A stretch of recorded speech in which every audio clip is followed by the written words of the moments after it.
গ্রহণ করা হয়েছে বলে প্রতিবেদন গ্রহণ করা হয়েছে যখন তো ফল নকল মানে দেওয়া হয় সর্বসম্মতিক্রমে প্রতিবেদন গৃহীত হল।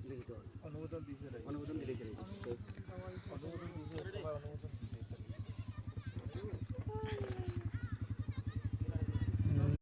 বছর থেকে ক্লাবের সভাপতি হিসাবে চালাইয়া নিছি।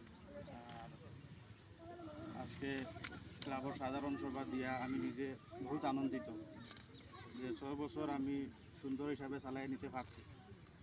আর কোনো দুর্নীতিও হয়েছে না আশা করি। আর যদি সরুর মনে কোনো আঘাত দিয়া থাকি যে সারা নিজের বলিয়া মাফ নিশ্চয় আমরা এই জায়গা আরও ক্লাব হয়েছে আরও হইতো আর ও ক্লাবটা আরও চলতো যদি আমি থাকি বা না থাকি ক্লাব চলিয়া যাইতো সবর কিছু ওখানেও আমার অনুরোধ থাকলো। আর আজকের সভাত আমি আমার সভাপতির পদত্যাগ করলাম। আজকুর সভা তুমি করছো না আজকুর সভা ছাড়িয়া করো আজকের সভা বর্তমানে পদত্যাগ করা লাগবে না পূর্ণাঙ্গ শেষ করছো পুরান আজকুরের সভা তুমি নিয়েছে এইটা ছাড়া না এটা তো বাদে আবার মানে যায়